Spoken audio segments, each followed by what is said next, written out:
Amén. Vamos a leer esto, todavía no se ponga de pie, vamos a leer lo que dijo el Señor en Mateo 7, del 24 al 27. Y Él dijo lo siguiente, dijo, cualquiera pues que me oye estas palabras y las hace, le compararé a un hombre prudente que edificó su casa sobre la roca. Descendió lluvias y vinieron ríos y soplaron vientos y golpearon contra aquella casa y no cayó, porque estaba fundada sobre la roca. Pero cualquiera que me oye estas palabras y no las hace, le compararé a un hombre insensato que edificó su casa sobre la arena, y descendió la lluvia y vinieron ríos y soplaron vientos y dieron con ímpetu contra aquella casa y cayó, y fue grande su ruina.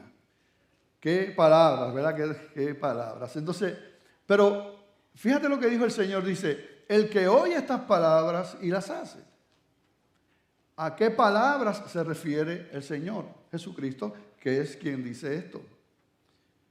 Pues precisamente se refiere a todo ese sermón que conocemos como el Sermón del Monte o el Sermón de la Montaña, que comienza en el capítulo 5 de Mateo. Y son 3 capítulos entonces, Mateo 5, 6 y 7.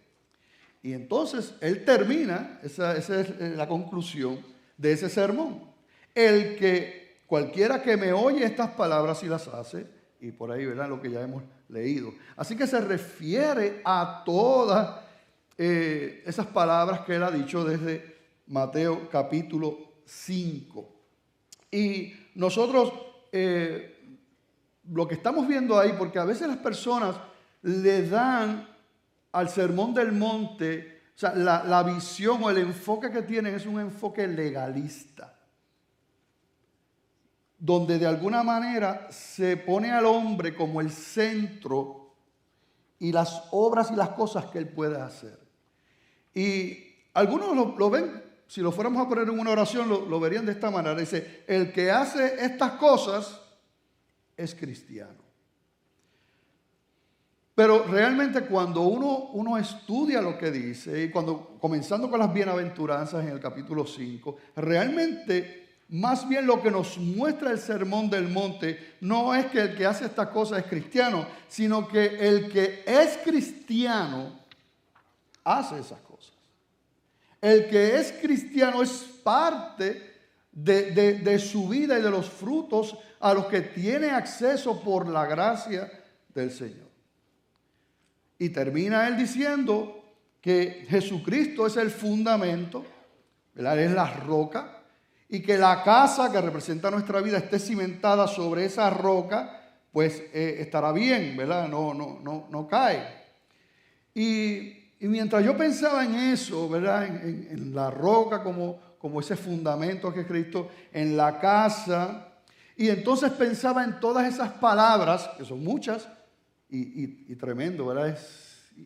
Bueno, palabra de Dios, todo es palabra de Dios, pero es hermoso ese Sermón del Monte, lo que el Señor dijo allí, glorioso, poderoso, cuando, ¿verdad? Y yo meditaba en eso y pensaba en esas palabras y pensaba en esa imagen de la roca como fundamento, de la casa, y en todas esas palabras, y lo asocié con pilares de la casa, donde tenemos la roca como fundamento, tenemos la casa, pero entonces todas esas palabras son muchos pilares, que es parte también de ese fundamento.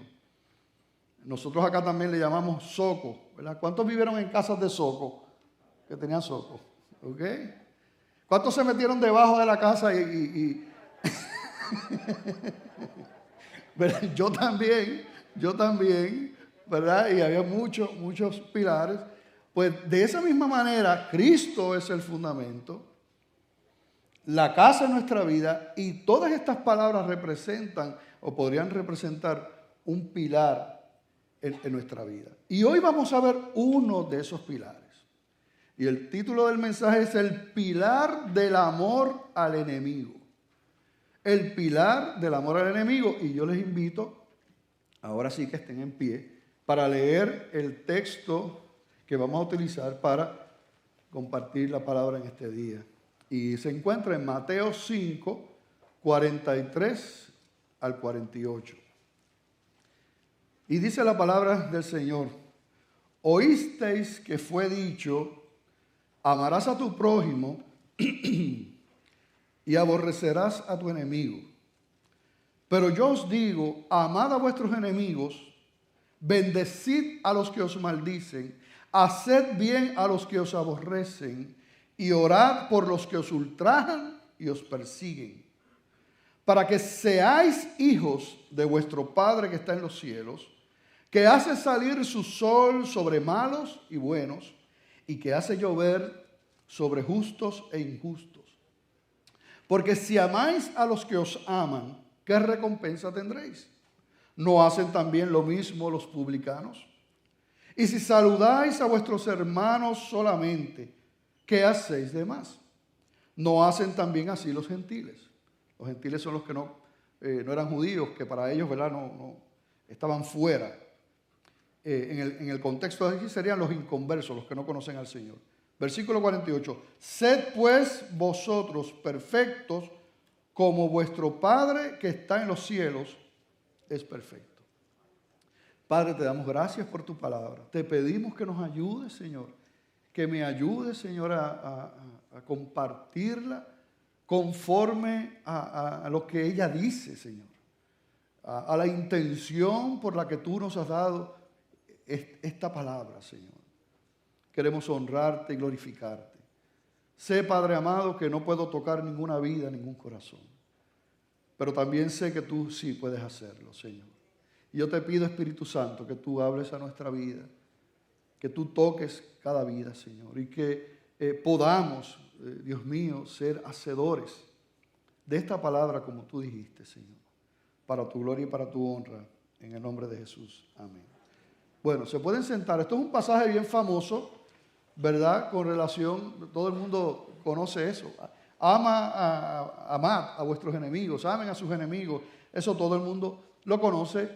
Y según se vaya acercando los tiempos finales, más se va a probar eso. Más se va a probar cuán realmente es evidente el carácter de Dios en la iglesia, en lo suyo.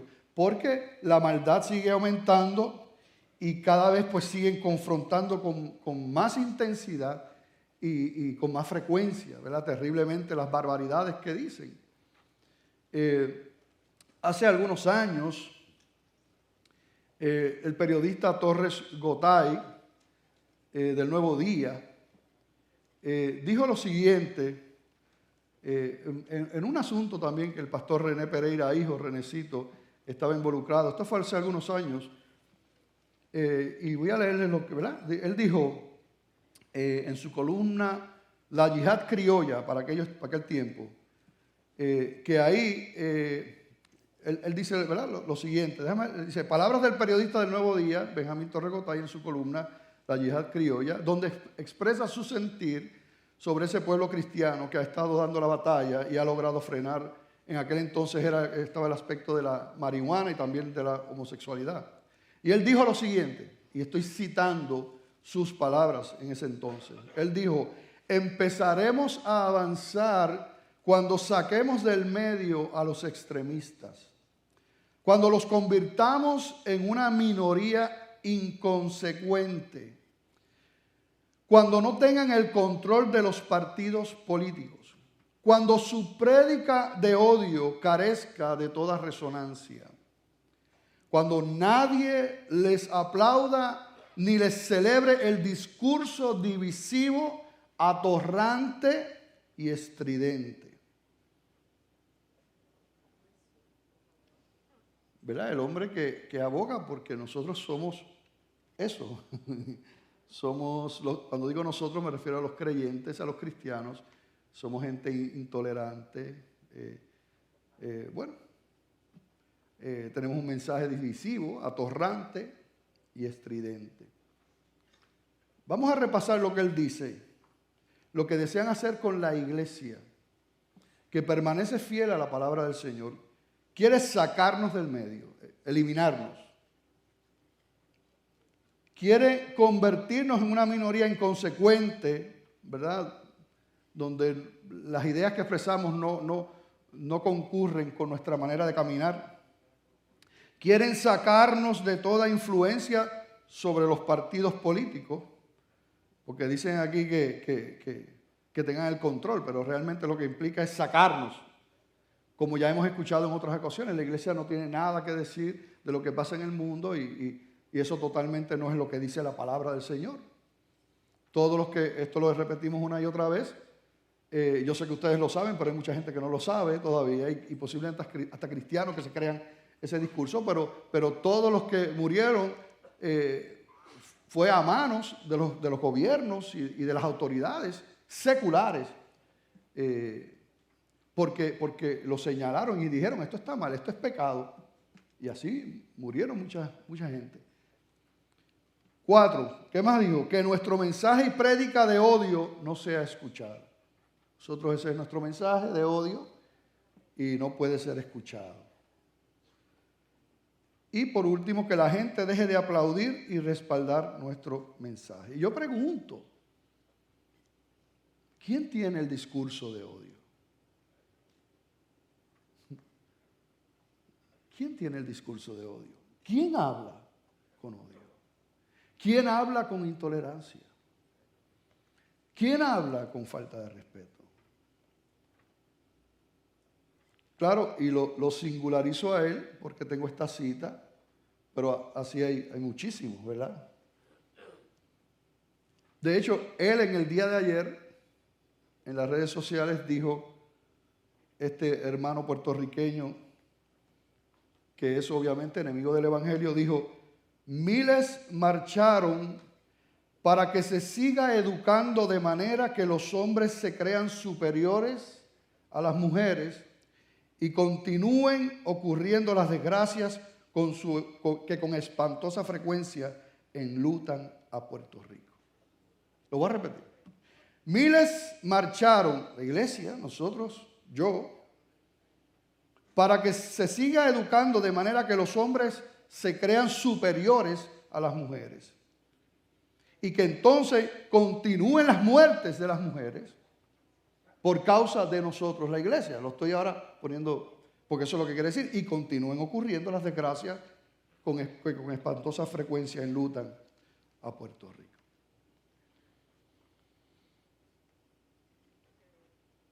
¿Es eso lo que la iglesia enseña? ¿Es eso lo que la palabra de Dios enseña? ¿Es eso lo que nuestro Dios nos enseña? Efesios 5:25 dice, maridos, amad a vuestras mujeres, así como Cristo amó a la iglesia y se entregó a sí mismo por ella.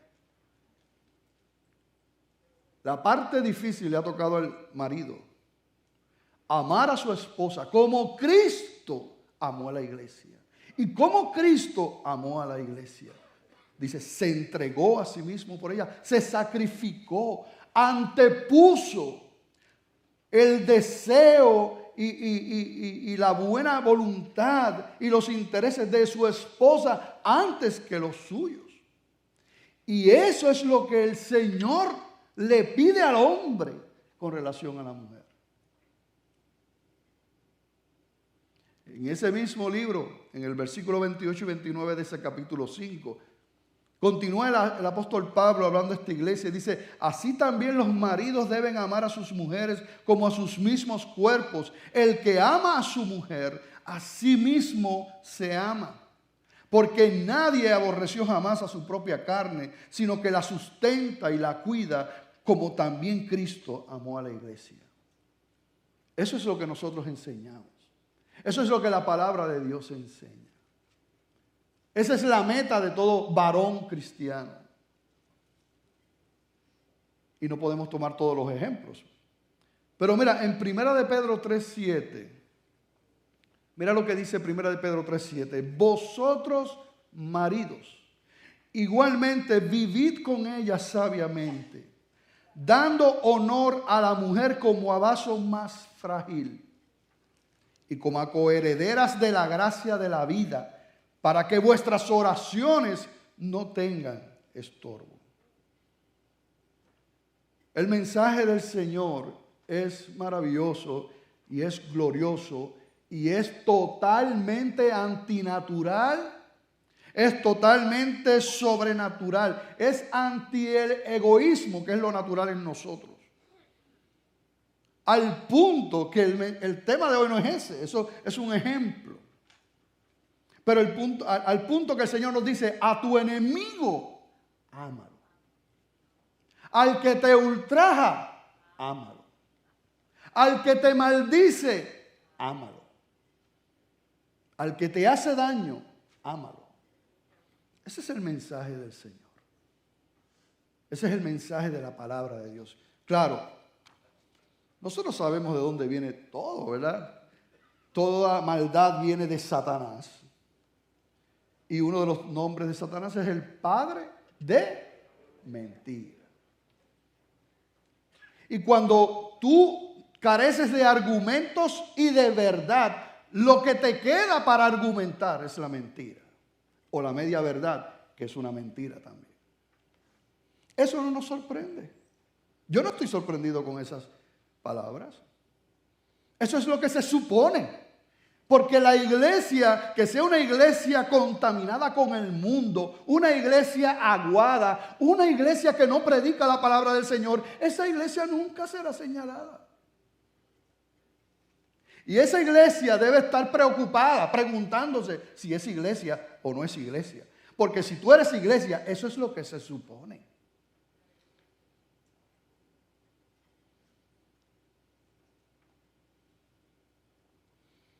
Vamos a hablar un poquito sobre el contexto de estos versículos en Mateo 5, ¿verdad? Que leímos. En el versículo, y no lo tienes que buscar allá, simplemente lo voy a mencionar. En Mateo 5, 17, o sea, el Señor está diciendo que Él no vino a abolir la ley, sino a cumplir. Eso lo dice en el versículo 17. Y luego de eso, entonces ofrece otros pilares, 5 pilares más, ¿verdad? O sea, del Sermón del Monte, imagínense cuántos mensajes, cuánto tenemos que aprender. Son muchísimos pilares, si lo vamos a considerar como parte de ese fundamento, la roca, nuestra vida, los pilares. Pues antes de este pilar de amar a los enemigos, hay otros pilares anteriormente, cuando él está diciendo, no, yo vine a cumplir la ley. Y utiliza la expresión, oíste que fue dicho, pero yo te digo. Y luego otra vez, y oíste que fue dicho, pero yo te digo. Y entonces ahí empieza realmente a ampliar o a explicar la verdadera intención de la ley mosaica y de los profetas. Porque realmente fue el hombre, en este caso los mismos judíos, los que ellos cambiaron muchas veces la intención de las palabras. O sea, no era eso. Por eso es que el Señor dijo, no, yo no vengo a abolir nada, yo vengo a cumplir. Lo que pasa es que lo que ustedes han establecido no es realmente la ley que yo establecí. Y entonces empieza a hablar de estos pilares. Primero dice, el primer pilar tiene que ver con el mandamiento de matar. Y entonces él lo interpreta correctamente, hablándonos de la ira, que dice que la ira es igual a asesinar a un hermano. Imagínense. Luego el otro pilar de no adulterar, donde nos dice que el adulterio comienza en el corazón. Luego vemos que habla sobre el divorcio. Y el Señor los lleva ahí al principio y todo, ¿verdad? Jesucristo explicando. Luego habla sobre el juramento, el mandamiento del juramento y cómo nosotros tenemos que interpretarlo correctamente. Después el número 5 tiene que ver con la venganza. Y ahí dice, no hay que resistir al malo. Y entonces llegamos a este pilar de amar a los enemigos.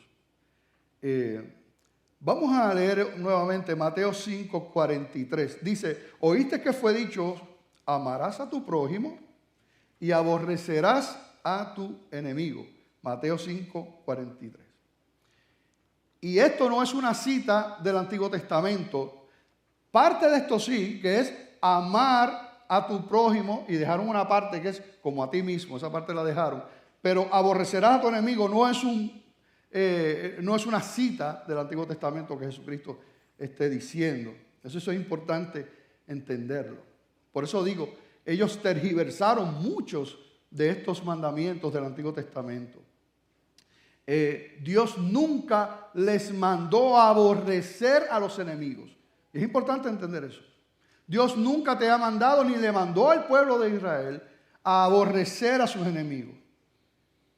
Ahora, yo sé que vienen confusiones porque dicen, pero es que Dios le mandó que no tuvieran comunión con otros pueblos. Dios mandó a matar a unos pueblos, ¿verdad? Y hubo otras situaciones así. Y las personas pueden preguntar, pero ¿y eso no pasó? Claro, eso fue la consecuencia de un pecado. Generalmente la idolatría, que podríamos considerar, todos los pecados son pecados, ¿verdad? Pero si fuéramos a pensar en un pecado que fuera el número uno, sin duda es la idolatría, porque atenta contra el primer mandamiento de amar a Dios sobre todas las cosas y que nadie tome ese lugar. Así que eso fueron consecuencias del pecado, que de hecho la palabra nosotros, ¿verdad? En el Nuevo Testamento nos dice que la paga del pecado es la muerte. Hay unas consecuencias con relación al pecado. Y Dios no estaba, y digo esto con respeto al Señor, ¿verdad? Pero en nuestro lenguaje puertorriqueño no es que Dios estaba picado con cierta gente. Dios es Dios. Dios conoce el corazón de todo el mundo. Dios conoce lo que iban a hacer antes de que lo hubieran hecho. Así que Dios no es como nosotros. Dios no estaba respondiendo porque Él estaba herido, porque Él se sentía, ¿verdad?, lacerado o ese tipo de cosas. No. Dios estaba ejerciendo su justicia santa y perfecta. Eso es lo que Él hacía. Así que son dos cosas muy distintas y no podemos combinarlo. No podemos entonces nosotros pensar, ¿verdad?, que Dios estaba simplemente aborreciendo, porque sería una contradicción. Y de hecho hay una línea reformada doctrinal que dice que Dios no ama al pecador. Que eso que nosotros decimos que Dios aborrece el pecado pero que ama al pecador, eso es mentira. Yo no puedo entender eso. Yo no puedo entender cómo Dios nos puede mandar a nosotros a decirnos que amemos al enemigo y entonces Él aborrece a los enemigos. Es una contradicción. ¿Cómo Dios nos manda a amar entonces a nuestros enemigos? ¿Qué implica esto? ¿Qué quiere decir esto de amar a los enemigos? ¿Quiere decir que ahora yo tengo que ir y darle besitos y abracitos y qué ustedes creen? ¿Será eso? Eso no es. Por eso es que es tan importante también ver el asunto de ese lenguaje en que fue escrito la palabra del Señor para ver qué quiere decir, porque en las traducciones perdemos un poquito. Así que vamos a ver entonces qué quiso decir el Señor cuando dice amad a vuestros enemigos. Primero, esa palabra amad es la palabra ágape, que en el griego hay 4 palabras distintas para amar. Está estorge, que esa palabra es el amor, ¿verdad?, de la familia, ese amor familiar. Está el amor eros, ¿verdad?, ese amor pasional, sexual, sensual, entre un hombre y una mujer, que debe haber, ¿verdad?, en matrimonio. El amor filial, ¿verdad?, el fileo también, que de hecho, ¿verdad?, aquí le dicen que estas son las palabras griegas más cálidas y mejores para el amor, el fileo. Describen ese amor verdadero, ese verdadero afecto, ¿okay? Un amor sublime, el filial. Y luego está entonces el ágape, que es el que el Señor está utilizando aquí. Y la definición y lo que implica es amar de tal manera, es una benevolencia, un deseo de hacer el bien y que no se puede hacer lo contrario. Es un deseo de hacer una buena voluntad hacia los demás y que es invencible, que no depende ni de lo que hace ni de lo que deja de hacer, que no depende de los sentimientos ni de las emociones. Los otros amores pueden depender de eso y dependen de eso, de los sentimientos y las emociones. Pero el amor ágape no depende de eso. No es producto, y esto lo hemos dicho muchas veces, pero lo repetimos, no es producto de los sentimientos, las emociones, sino que es producto de la voluntad, es un acto de la voluntad. Donde los inconversos no pueden ni tienen acceso a este amor, pero los hijos de Dios sí, por la gracia de Dios, y es uno de los frutos, de hecho, del Espíritu Santo en nosotros. Así que si el cristiano, aquel que ha nacido de nuevo, puede amar de esa manera, puede decidir con la ayuda del Espíritu Santo, amar de esa manera, ¿a quiénes? Al enemigo, al que te ha hecho daño, al que te hace daño, al que te maltrató, al que te marcó. Sí se puede. Es sobrenatural. Y ese es el amor ágape. Si fuera natural, es cualquiera de los otros tres, que es una respuesta, pero este no, este es una decisión, que tenemos acceso por la gracia, ¿verdad?, del Señor. Leo por aquí, dice, si miramos a una persona con ágape, esto quiere decir que no importa lo que esa persona haga o nos haga, nos insulte, nos injurie, no vamos a dejar, con la ayuda del Señor, que la amargura tome el control de mi corazón. Vamos a seguir en el nombre del Señor, con la ayuda del Señor, conquistando con amor, con ese buen deseo y ese bien supremo para los demás. Pero yo quiero que tengamos algunas consideraciones rapidito. Mira, cuando Dios nos pide entonces que amemos de esta manera, no nos está pidiendo que amemos como por ejemplo Mari me ama a mí y yo la amo a ella. No. Dios no ha pedido eso. Dios lo que te ha pedido es tú presentar al Señor, mira Padre, mira a esta persona, yo la presento, yo decido hacerle bien. ¿Cómo puedo ayudarla, Señor? Y claro, posiblemente si estamos heridos, pues es otro proceso, ¿verdad? De ir al Señor, Señor, mira mi corazón. Y eso es parte, ¿verdad? Dios trabaja con nosotros. Pero lo que no es opción es yo decir, yo no puedo amarlo. Eso no es opción para el creyente. Yo no quiero amarlo. Uno se pregunta, bueno, ¿es un cristiano el que habla así? Pero posible hay otros que están luchando y dicen, yo no puedo amarlo. Pues la palabra nos dice, sí podemos, con la ayuda del Espíritu Santo. No somos esclavos del pecado. Y yo en mi caminar con el Señor he conocido tantos y tantos hermanos y tantas hermanas que he podido ver cómo ellos experimentan este amor con aquellos que le han hecho daño terrible, bien fuerte. ¿Qué más podemos considerar? Esto no implica que uno va a dejar que la gente haga lo que le dé la gana. Esto no quiere decir que el enemigo, tú te vas a poner a merced para que te haga daño. Eso no es. Hay unos límites. Pero lo que estamos hablando aquí es un asunto del corazón. Pero no es que tú vas a permitir, como yo digo, si a ti cuando tú eras pequeño alguien te lastimó sexualmente. Esto no quiere decir que tú vayas a salir allá o le dejes tus niños para que los cuiden. Eso sería algo insensato totalmente.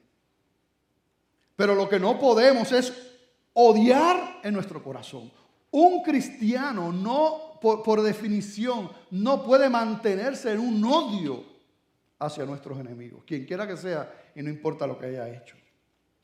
¿Y por qué Dios pide eso? ¿Porque Dios lo quiere más a él? ¿Porque Dios te quiere menos a ti? No, todo lo contrario. Porque el Señor sabe que mientras nosotros estemos con esas actitudes, esas amarguras, eso en el corazón de nosotros, quien sufre somos nosotros. Y Dios quiere darnos libertad. Y a veces lo más terrible es cuando uno se está consumiendo en amargura en su corazón y la otra persona está lo más feliz. Dios lo hace por amor a nosotros y nos ha capacitado para poder amar de esa manera.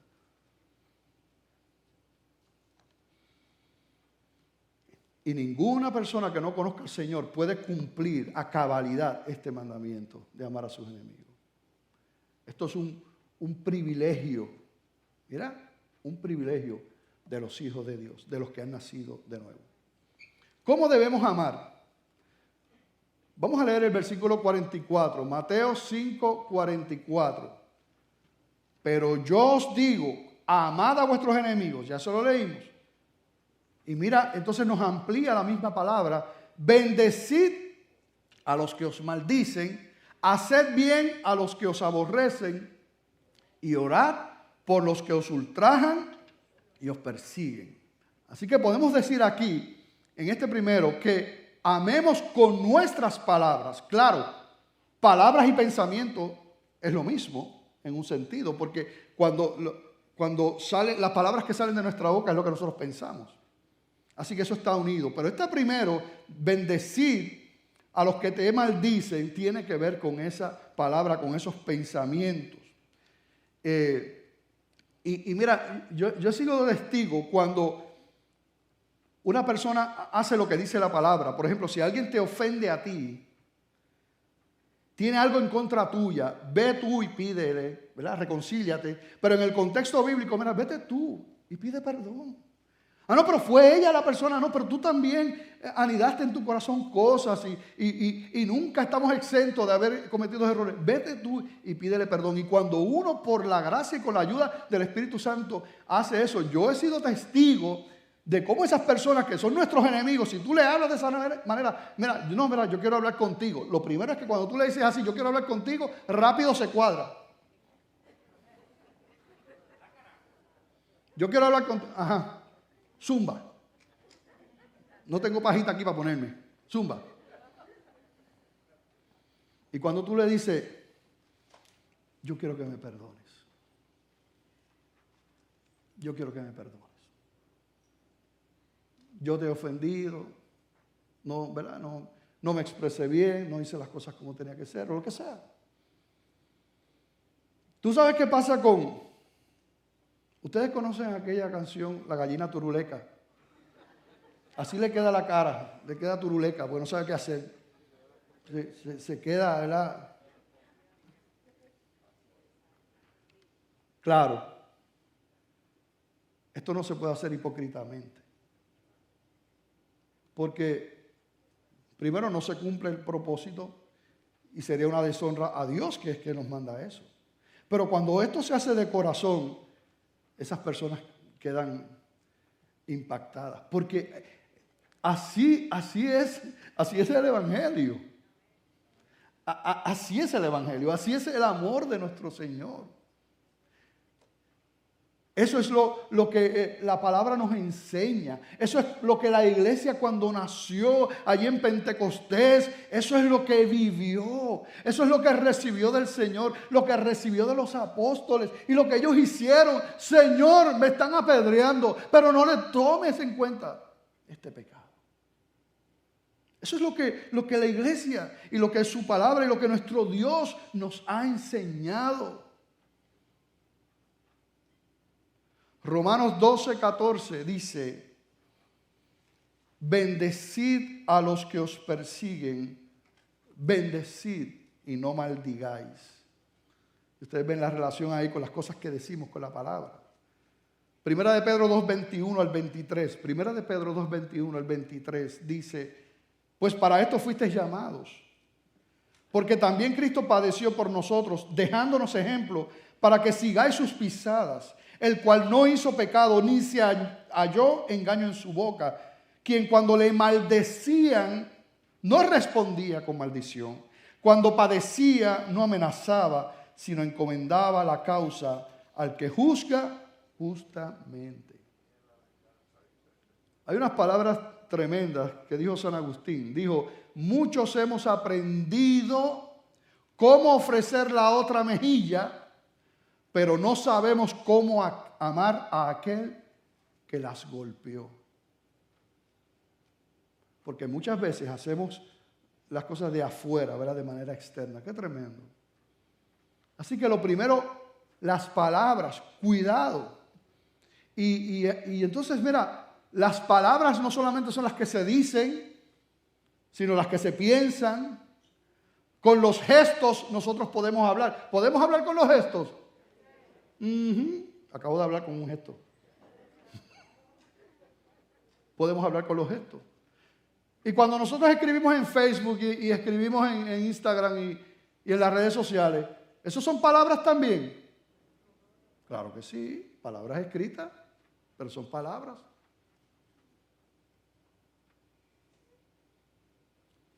De eso vamos a hablar ahorita. Tengo por ahí una notita.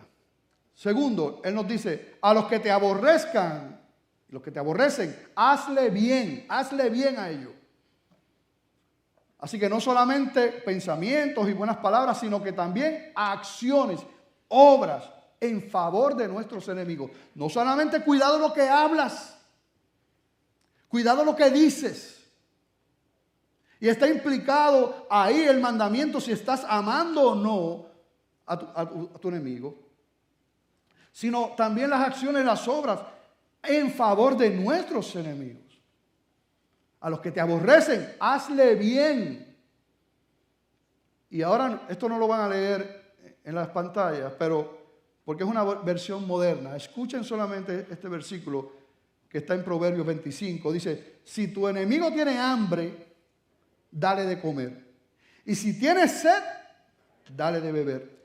Así harás que le arda la cara de vergüenza y el Señor te lo pagará. Proverbios 25, 21 y 22, para los que después quieran buscarlo. Mira lo que dice Primera de Pedro en el capítulo 2 también. Dice, pues Dios se complace en ustedes cuando hacen lo que saben que es correcto y sufren con paciencia cuando reciben un trato injusto. Es obvio que no hay mérito en ser paciente si a uno lo golpean por haber actuado mal. Eso es otra cosa. Pero si sufren por hacer el bien y lo soportan con paciencia, Dios se agrada de ustedes. Así que esto es importante buscar la manera y orar. ¿Cómo, Señor, yo puedo bendecir a mi prójimo? ¿Cómo yo le puedo hacer el bien a mi enemigo? A aquellos que de alguna manera me están lacerando. A toda esta misma gente de nuestro país. Comenzando con el señor gobernador y por ahí para abajo, ¿verdad? Que todos no escuchan a la iglesia y dicen barbaridades. Hacer también. No solamente decir, porque muchas veces nos quedamos ahí, no, pero qué tremenda es la palabra que nos dice, no. Cuidado con tus pensamientos, cuidado con lo que tú dices, pero también mira lo que tú haces. Y pensaba en un ejemplo de ese vecino que te echa toda la basurita, la echa por el frente de tu casa. Un ejemplo sencillo. No es mi casa porque yo vivo en un apartamento, ¿ok? Así que estoy libre de ese. Pero ese vecino que tira y tú dices, ya tú verás. Y cojo la manguera y se la tiro para allá, todo para allá.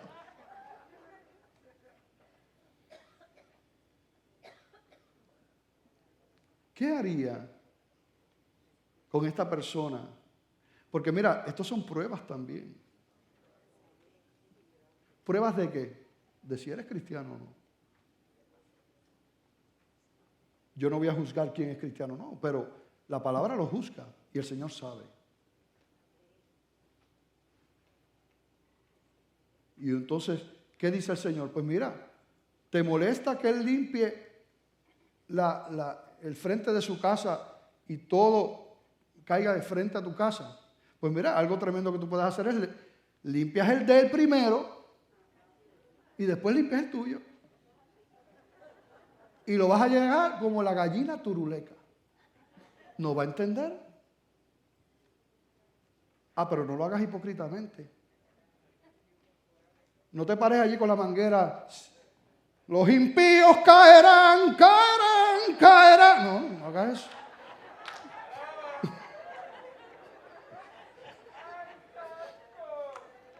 Porque, porque,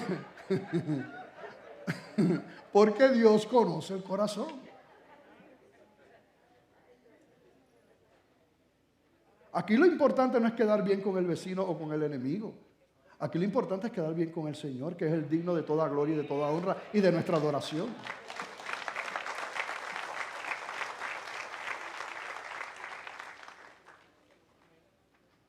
Y lo mismo en todo lugar. Una manera de cumplir esto, ¿te enteraste que hay alguien en el trabajo que te tiene loco y murmurando sobre ti, diciendo mentiras, indisponiéndote con la gente? Ámalo, dice el Señor. Procura su bien. Oye, ¿qué te gusta almorzar a ti? Te quiero comprar un almuercito. ¿Qué? Sí, sí. Te quiero bendecir con un almuercito. Dependiendo de cómo esté la cosa, a lo mejor le dice no, porque a lo mejor le echa veneno. No, no, mentira. Pero busque. Yo he escuchado a hombres de Dios que han tenido situaciones y problemas con gente. Y los he escuchado orar diciendo, Señor, dame la oportunidad de bendecirlo. Señor, dame la oportunidad de ayudarlo, de ayudarla. Señor, que me lo encuentre con una goma vacía y sin respuesta para poderlo ayudar.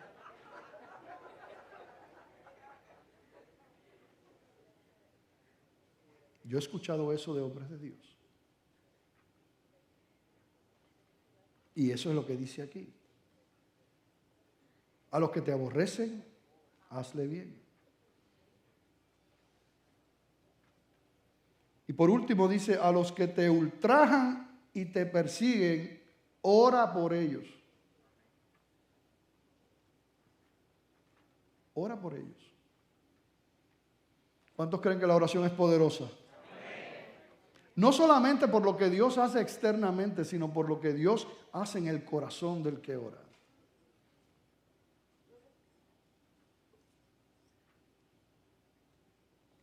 Y es muy difícil, por no decir imposible, pero a veces uno puede estar en ese proceso de tú odiar a alguien y orar por él. Algo pasa ahí, porque es que tú no puedes odiar a alguien y orar por él. Y el Señor nos manda a orar. Es un proceso también. Dice, nadie puede orar por otra persona y seguir odiándola. Cuando se presenta ante Dios con la otra persona que tiene la tentación de odiar, algo sucede. No podemos seguir odiando a nadie en la presencia de Dios. La manera más eficaz de acabar con la amargura es orar por la persona que estamos tentados a odiar. Así que el Señor dice, no, ora por ellos. Bendícelo, Padre. Mira, Padre amado, mira sus necesidades. Yo siempre digo, hay personas difíciles, ¿verdad que sí? Empezando contigo y conmigo. Porque uno rápido piensa en el otro, ¿ah? Pero yo siempre digo que detrás de una persona difícil hay una historia difícil. Gente problemática, eso no sale de la nada. Este es un mundo duro. Yo siempre me pregunto, y por ahí está Rodrigo y Lorraine, cuando yo escucho los testimonios de algunos confinados, de lo que le hicieron y lo que vivieron cuando eran niños, yo me pregunto, ¿qué yo hubiera hecho? ¿Dónde estaría yo? Y fíjate que es comenzar a ver las cosas a través del lente de Dios. Esta carne siempre va a impulsarnos a ver las cosas a través de nuestro lente y de nuestro sufrimiento. Pero para los hijos de Dios tienen acceso a esta bendición de que con la gracia de Dios, con la ayuda del Espíritu Santo, nosotros no somos esclavos de ver las cosas desde la perspectiva del que ha sufrido, sino que podemos ver las cosas desde la perspectiva de Dios. Y ahí las cosas cambian. Cuando tú empiezas a ver a esa persona como Dios la ve.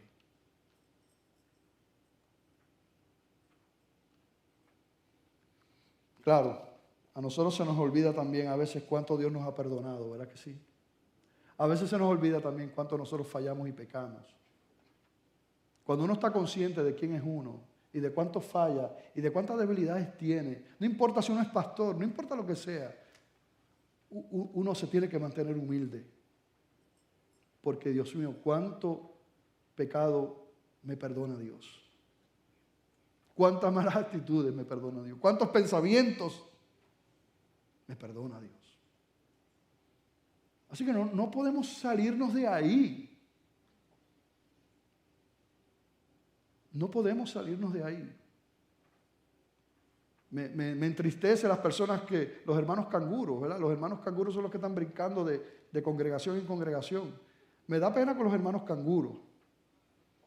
Porque muchos de ellos están brincando de iglesia en iglesia porque han sufrido algún agravio. Pero es que todos somos pecadores, todos vamos a fallar. Tú también. Yo le digo a la iglesia y se lo repito hoy, yo le pido al Señor no fallarte. Mi anhelo como pastor aquí es no fallarte, mi querido hermano, mi querida hermana. Yo no quiero fallarte. Pero tú sabes que yo soy humano. Así que con toda probabilidad te voy a fallar.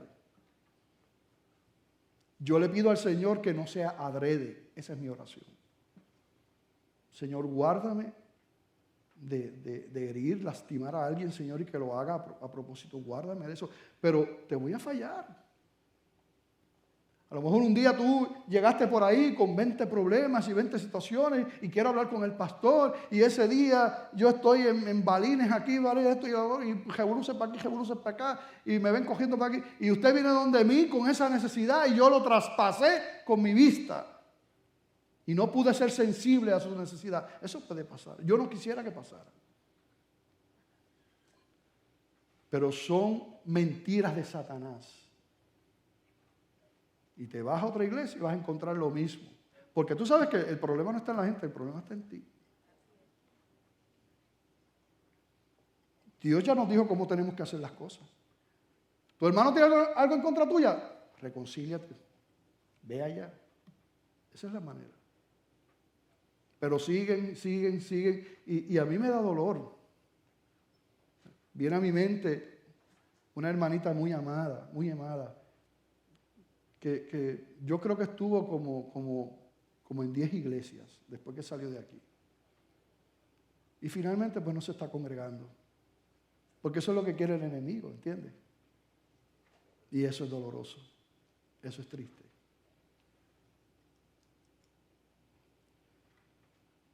Mira el versículo 45. ¿Por qué Jesús demanda que amemos de esta manera?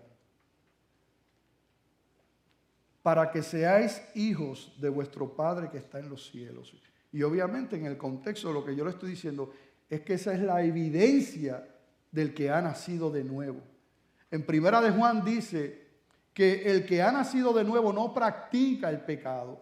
Pero allí mismo en Primera de Juan dice que si nosotros decimos que no tenemos pecado, hacemos a Dios mentiroso. ¿Se contradice la palabra? No, no se contradice. Nosotros vamos a fallar y vamos a pecar porque estamos todavía en este cuerpo de muerte, como decía el apóstol Pablo en Romanos capítulo 7. Pero el que ha nacido de nuevo ya no puede tener como estilo de vida el pecado. Vamos a fallar, pero ya no es parte de nuestro estilo de vida. Y lo que dice aquí es la evidencia de que es un hijo de Dios. No es que no vaya a fallar, pero ya no lo puede tener como estilo de vida. Y por ahí luego el Señor, ¿verdad? En el contexto vemos la gracia común. El mismo Señor nos da el ejemplo. Mira, y Él les dice, ¿verdad? Cómo el sol sale, cómo Él los ha bendecido y demás. Pero finalmente yo quiero que leamos un último versículo para ir terminando. Mateo 5:48, el último versículo del texto. corté un poquito aquí, pero vamos al final. Sed pues vosotros perfectos, como vuestro Padre que está en los cielos es perfecto. ¿Cómo es eso? Si nosotros hemos dicho que perfecto no hay nadie, solamente ¿quién? Dios. Que no hay un solo ser humano que sea perfecto. Por eso Cristo vino y murió. Porque para que fuera un sacrificio aceptable tenía que ser perfecto. Y ningún ser humano podía ofrecer ese sacrificio en su propia vida. No podía. Y el Señor toma ese lugar y Él es, ¿verdad? Entonces ese sacrificio perfecto. Pero aquí Jesucristo dice, sed pues vosotros perfectos como vuestro Padre que está en los cielos es perfecto. Y aquí nuevamente tenemos que ir a ver qué quiso decir el Señor. ¿Qué quiere decir esa palabra perfecto en el original? Volvemos a lo mismo. Porque esa palabra no quiere decir una persona en ese contexto que está libre de pecado, que no falla. No es en ese contexto, no es lo que implica. En el griego esa palabra más bien es una perfección funcional. Y luego pueden profundizar en eso. Una cosa, mira esto, una víctima que es apta para el sacrificio de Dios, que no tiene defecto, es teleios, ¿verdad? Que es la palabra. Es perfecto en este sentido. Cuando es una víctima que es apta para ese sacrificio. Cuando un hombre ha alcanzado su plena estatura, por ejemplo, pues entonces es perfecto en este sentido también. ¿Ok?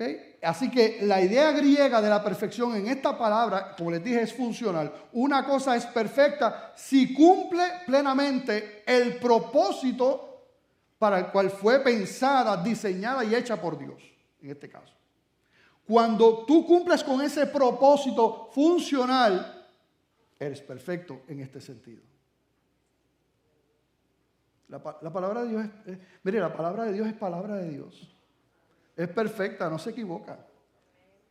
Cuando los que se creen que saben mucho por ahí, los ateos, empiezan a levantan argumentos sin saber.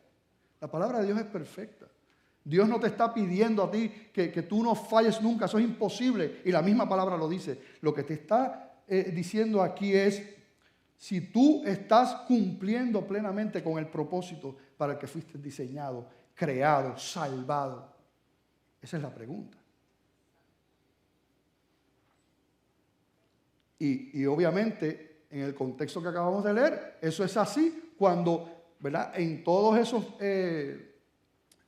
pilares, pero en lo que estamos hablando hoy, podemos amar a nuestros enemigos.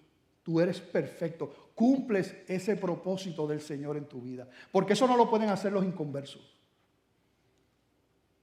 A ese hombre, Gotay,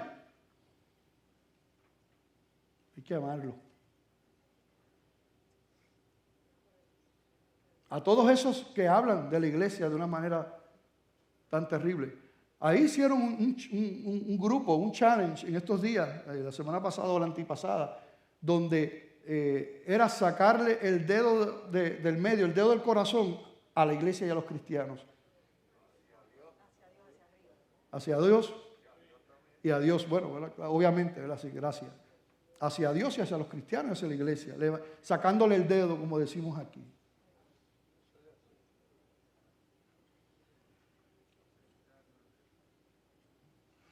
¿Y qué nos manda el Señor? Manda fuego, Señor. ¡Consúmelos!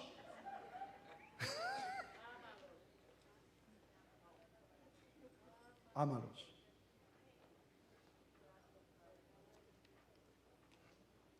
Ten palabras buenas para ellos. Procura hacerles el bien. Y ora por ellos. No es claudicar. Pero esto es lo que dice el Señor.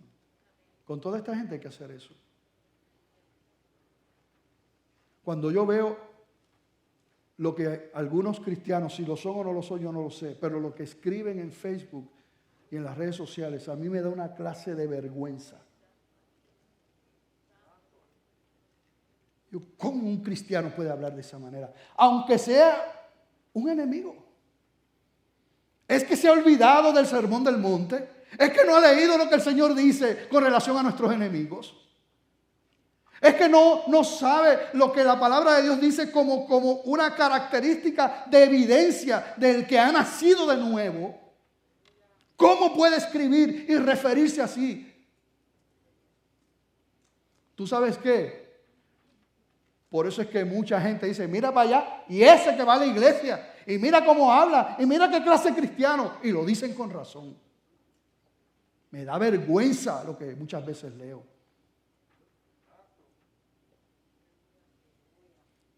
Uno puede ser firme, y ustedes saben que aquí somos firmes, ¿verdad que sí?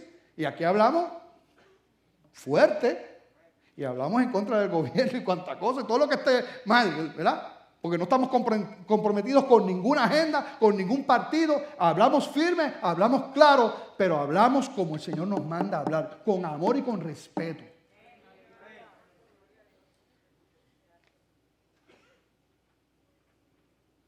Que Dios nos ayude. No nos unamos a la obra del diablo para estorbar a la iglesia. Vamos a hacer la voluntad del Señor y a demostrar lo que el Señor ha dicho, para su gloria y para su honra. Cumplir el propósito de Dios.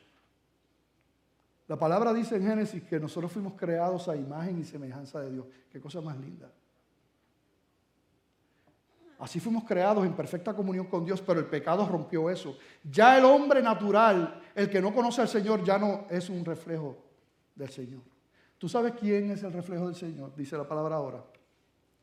La iglesia. Tú y yo. Eso es lo que estamos reflejando. Somos las manos del Señor. Somos las piernas del Señor. Somos los brazos del Señor. Son las palabras del Señor. Son los pensamientos del Señor.